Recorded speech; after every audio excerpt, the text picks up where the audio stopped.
Aujourd'hui, je vais vous montrer comment on redémarre son système DataSer pour le printemps. Donc, je vais faire un petit rappel. Donc, vous avez votre écran, clavier, souris, la batterie UPS. Il faut bien s'assurer que la lumière soit en vert. Ensuite, on a la base DataSer avec le transmetteur de la base et l'ordinateur. Le routeur qui est ici. Puis ça, c'est un exemple de transmetteur vacuum. On s'assure que notre routeur est branché correctement, c'est-à-dire que le câble Ethernet qui provient de votre routeur, qui est ici en bleu, doit se connecter dans le routeur DataSer dans la prise bleue. Le câble Ethernet qui part du routeur DataSer et qui va à la base dans l'ordinateur ici, doit bien partir d'une prise jaune qui est ici. Donc on part bien d'une prise jaune et on la connecte dans le port de câble Ethernet ici. Une fois qu'on a vérifié tout ça, il faut bien aussi penser à vérifier que dans la base, on a bien connecté l'antenne, qu'elle soit bien connectée. Vous avez sûrement une antenne avec un câble qui se connecte tout en haut de votre cabane. Donc pas de problème, il faut bien s'assurer que ça soit branché. Donc une fois qu'on a vérifié tout ça, on peut passer à la mise en route. Donc, première étape de la mise en route, on va mettre en route ici le transmetteur. Avec l'interrupteur qui est ici. Donc là, la lumière s'affiche en verte. Donc le transmetteur est allumé. Ensuite, on va allumer l'ordinateur qui est ici grâce au petit bouton jaune, orange qui s'allume ici. Donc je vais appuyer. Puis il passe en bleu. Donc ça, c'est bon. Ensuite, on va allumer notre routeur grâce au petit bouton qui est ici. J'appuie, les lumières s'affichent en bleu, ça veut dire qu'il est allumé. Ensuite, on va attendre que notre logiciel se démarre. En attendant, ce que je vous propose, c'est que vous pouvez récupérer tous vos transmetteurs vacuum, les ouvrir, changer les batteries,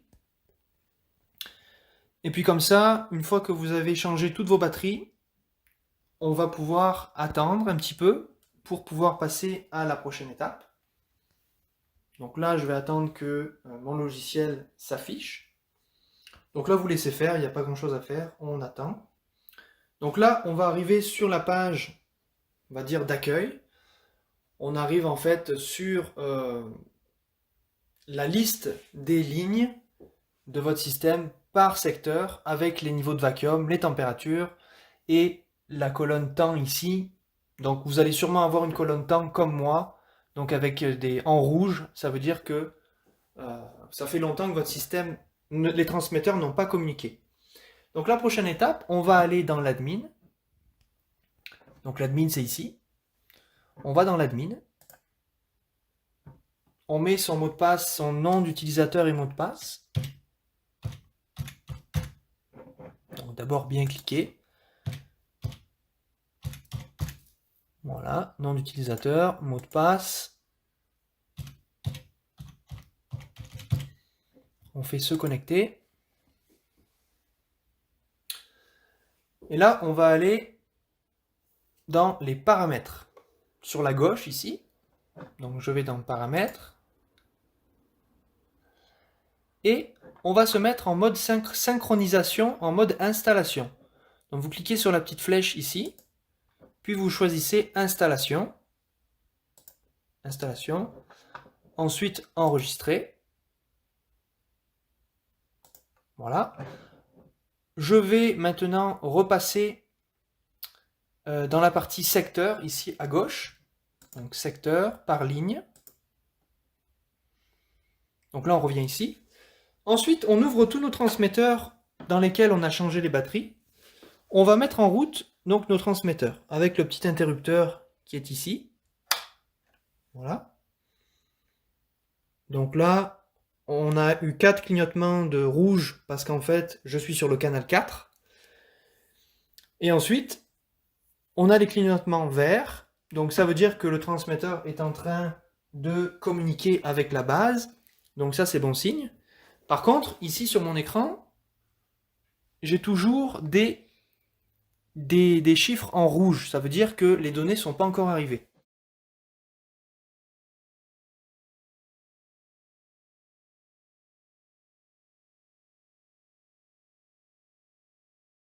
Donc pour ça, on va retourner dans la partie à gauche. On va aller cette fois dans transmetteur. Puis on va faire ce qu'on appelle une init adresse. Donc là, on va aller dans ce transmetteur-là. Donc moi, je sais que c'est mon transmetteur qui finit par 4805.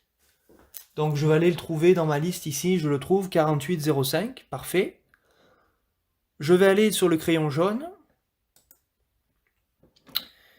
Et ici, on va faire un init adresse. Ça veut dire qu'on va le réinitialiser pour qu'il communique avec la base. Donc on va faire oui. Puis on va faire enregistrer. Une fois que c'est fait, on retourne dans notre secteur par ligne. Donc j'accède sur la gauche ici, par ligne.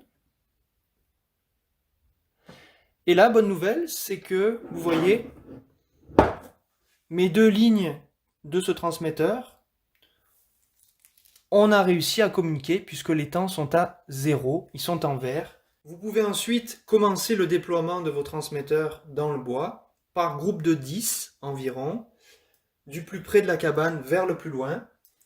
Vous revenez à votre cabane, vous vérifiez que tous les temps sont en vert. Et quand tous les temps sont en vert, ça veut dire que tout a bien communiqué, tout communique bien. Et il faut penser maintenant à repasser en mode opération. Donc on retourne dans la gauche ici dans paramètres, mode opération. Donc là, on vient ici, synchronisation, donc mode opération. On vient cliquer sur la petite flèche, on sélectionne opération. On fait enregistrer en bas à droite. C'est fait. Donc on peut repasser dans notre secteur par ligne. Et voilà. Une fois que vous avez du vert partout, bah écoutez, c'est parfait. Donc voilà, c'était un petit peu ça, donc c'est rien de compliqué. Donc bah écoutez, c'est parfait. Si vous avez besoin d'aide, appelez-nous. Merci.